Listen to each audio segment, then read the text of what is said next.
Hi there. So let's continue with our Through the Bible in 1 Year. This is day 49. And we're in Leviticus. Just jump there. Oops. There we go. Today we're continuing with the laws that the Lord gave Moses and Aaron in the tabernacle. And we'll be on, I don't know how long we'll be on that, but that's what we're talking about. So we'll keep on it. The Lord spoke to Moses after the death of the two sons of Aaron who were killed when they offered unholy fire to the Lord. He said, "Tell your brother Aaron that only at the proper time is he to go behind the curtain into the most holy place, because that is where I appear in a cloud above the lid on the covenant box. If he disobeys, he will be killed. He may enter the most holy place only after he has brought a young bull for a sin offering and a ram for a burnt offering." Expensive, huh? Then the Lord gave the following instructions. Before Aaron goes into the most holy place, he must take a bath and put on the priestly garments, the linen robe and the shorts and the belt and the turban. The community of Israel shall give Aaron 2 male goats for a sin offering and a ram for a burnt offering. So we got 2 male goats, a ram, and a bull. Man, that's a lot. He shall offer a bull as a sacrifice to take away his own sins and those of his family. He shall take the 2 goats to the entrance of the tent of the Lord's presence. There he shall draw lots using 2 stones, one marked for the Lord, the other for Azazel. What's Azazel? The meaning of this Hebrew word is unknown, and maybe the name of a desert demon. Aaron shall sacrifice the goat chosen by lot for the Lord and offer it as a sin offering. The goat chosen for Azazel shall be presented alive to the Lord and sent off into the desert to Azazel in order to take away the sins of the people. That'd be like a scapegoat, huh?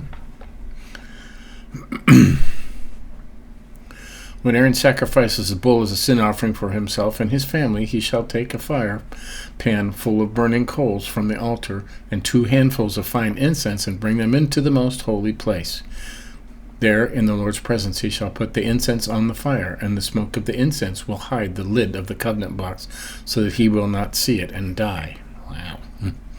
He shall take some of the bull's blood with his finger, sprinkle it on the front of the lid, and then sprinkle some of it 7 times on the front of the covenant box. That's the ark, okay? After that, he shall kill the goat for the sin offering for the people, bring its blood into the most holy place, and sprinkle it on the lid, and then in front of the covenant box, as he did with the bull's blood. In this way he will perform the ritual to purify the most holy place from uncleanness of the people of Israel and from all their sins. He must do this to the tent, because it stands in the middle of the camp, which is ritually unclean. From the time Aaron enters the most holy place to perform the ritual of purification until he comes out, there must be no one in the tent. When he has performed the ritual for himself, his family, and the whole community, he must then go out to the altar for burnt offerings and purify it. He must take some of the bull's blood and some of the goat's blood and put it all over the projections at the corners of the altar. With his finger he must sprinkle some of the blood on the altar 7 times. In this way he is to purify it from the sins of the people of Israel and make it holy. Man, all that stuff. And if you do it wrong, you're dead. That's incentive, isn't it? Hey, the scapegoat. When Aaron has finished performing the ritual to purify the most holy place, the rest of the tent of the Lord's presence and the altar, he shall present to the Lord the live goat chosen for Azazel. He shall put both of his hands on the goat's head and confess over it all the evils, sins, and rebellions of the people of Israel, and so transfer them to the goat's head. Then the goat is to be driven off into the desert by someone appointed to do it. The goat will carry all their sins away with him into some uninhabited land. The scapegoat. Then Aaron shall go into the tent, take off the priestly garments that he had put on before entering the most holy place, and leave them there. He must take a bath in a holy place and put on his own clothes after that. He shall go out and offer the burnt offering to remove his own sins and those of the people. He shall burn on the altar the fat of the animal for the sin offering. The man who drove the goat into the desert to Azazel must wash his clothes and take a bath before he comes back into camp. The bull and the goat used for the sin offering, whose blood was brought into the most holy place to take away sin, shall be carried outside the camp and burned. Skin, meat, and intestines shall be burned. The one who burns them must wash his clothes and take a bath before he returns to camp. Yeah. Observing the Day of Atonement. The following regulations are to be observed for all time to come. On the 10th day of the 7th month, the Israelites and the foreigners living among them must fast and must not do any work. On that day the ritual is to be performed to purify them from all their sins, so that they will be ritually clean. The day is to be a very holy day, one on which they fast and do not work at all. These regulations are to be observed for all time to come. Got that? The 10th day of the 7th month. Now, their month started in March. So March, April, May, June, July, September, October, November. So that would be December. And by today's calendar, it would be December, the 10th day of the 7th. Okay, wait, March. March, April, May, June, July, August, September. It would be September. They had 13 months back then, right? And it started in March. March was the first month. Okay, where were we at? On that day the ritual is to be performed to purify them of all their sins, so that they will be ritually clean. The day is to be a very holy day, one on which they fast and do no work at all. These regulations are to be observed for all time to come. That's where we were. The high priest, properly ordained and consecrated to succeed his father, is to perform the ritual of purification. He shall put on the priestly garments and perform the ritual to purify the most holy place, the rest of the tent of the Lord's presence, the altar, the priests, and all the people in the community. These regulations are to be observed for all time to come. This ritual must be performed once a year to purify the people of Israel from their sins. So Moses did as the Lord commanded. The Day of Atonement. I imagine they still celebrate that. The sacredness of blood. Hey, this is a short chapter. The Lord commanded Moses to give Aaron and his sons and all the people of Israel the following regulations. More rules. Any Israelites who kill a cow or a sheep or a goat as an offering to the Lord anywhere except at the entrance of the tent of the Lord's presence have broken the law. Wow. They have shed blood and shall no longer be considered God's people. Wow. The meaning of this command is that the people of Israel shall now bring to the Lord the animals which they used to kill in the open country. They shall now bring them to the priest at the entrance of the tent and kill them as fellowship offerings. The priest shall throw the blood against the sides of the altar at the entrance in the tent and burn the fat to produce an odor that is pleasing to the Lord. The burning fat does smell good, you know.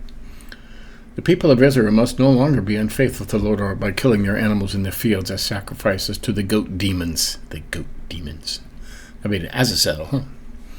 The people of Israel must keep this regulation for all time to come. Okay? They can only be killed at the tabernacle. Any Israelites or any foreigners living in the community who offer a burnt offering or any other sacrifice as an offering to the Lord anywhere except at the entrance of the tent shall no longer be considered God's people. So, foreigners living in the community were considered God's people. Like that. Unless they broke the rules, of course. If any Israelites or any foreigners living in the community eat meat with blood still in it, the Lord shall turn against them and no longer consider them his people. The life of every living thing is in the blood, and that is why the Lord has commanded that all blood be poured out on the altar to take away the people's sins. Blood, which is life, takes away sins. Oh, there you go.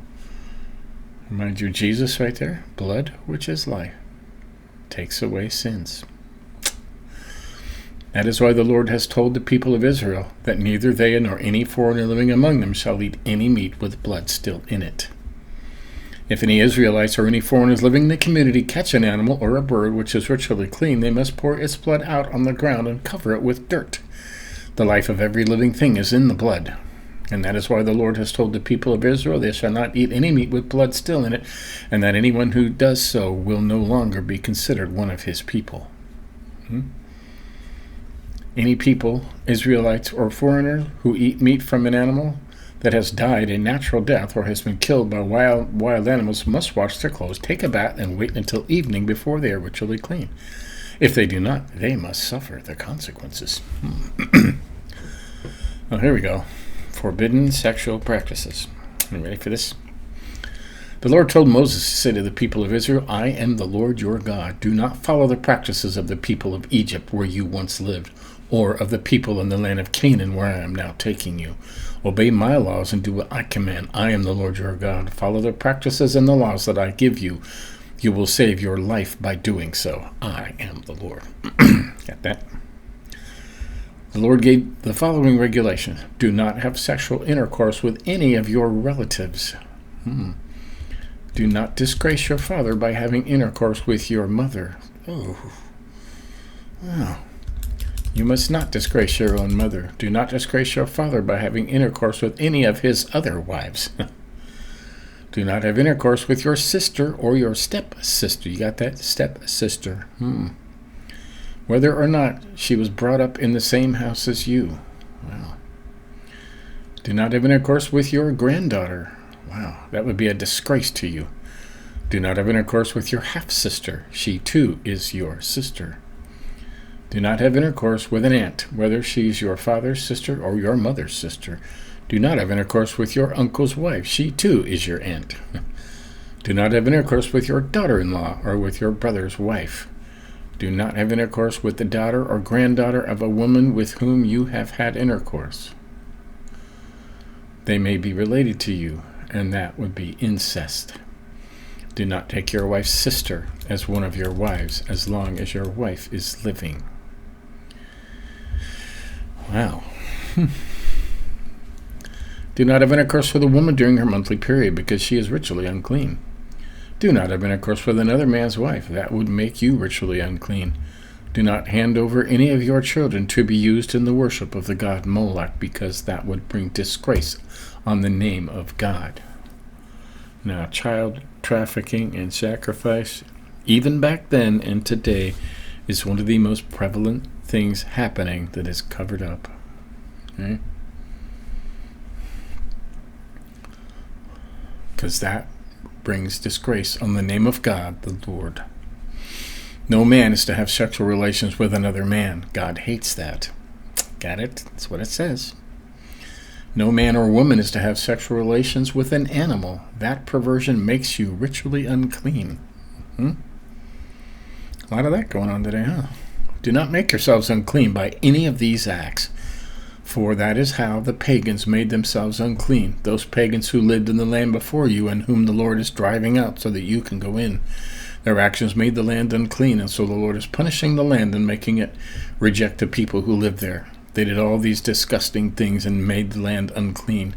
But you must not do them, all of you, whether Israelites or foreigners living with you. You must keep the Lord's laws and commands. And then the land will not reject you, as it rejected the pagans who lived there before you. You know that whoever does any of these disgusting things will no longer be considered one of God's people. And the Lord said, Obey the commands I give you, and do not follow the practices of the people who lived in the land before you, and do not make yourselves unclean by doing any of these things.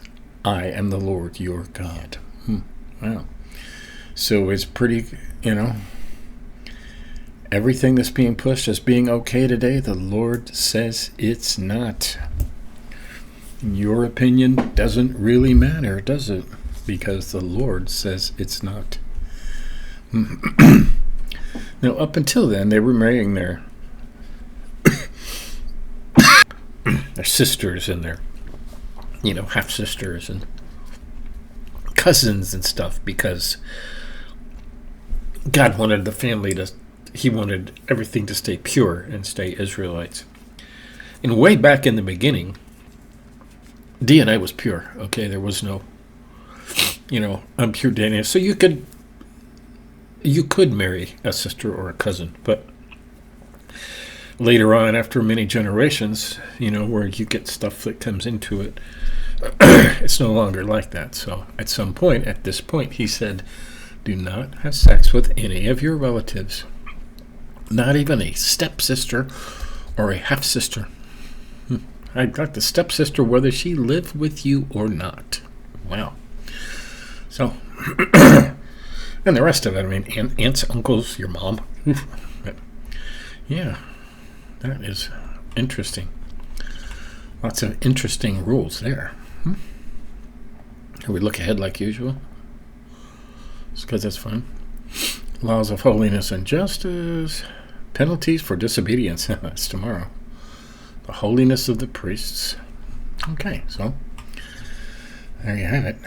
That's that's today's day 49. Yeah, 49. So keeping up, catch up on any you may have missed. They're down there in the playlist down there. According to the date. So, yeah. Until next time, keep reading. We're going to make it through the whole Bible in a year. See you tomorrow.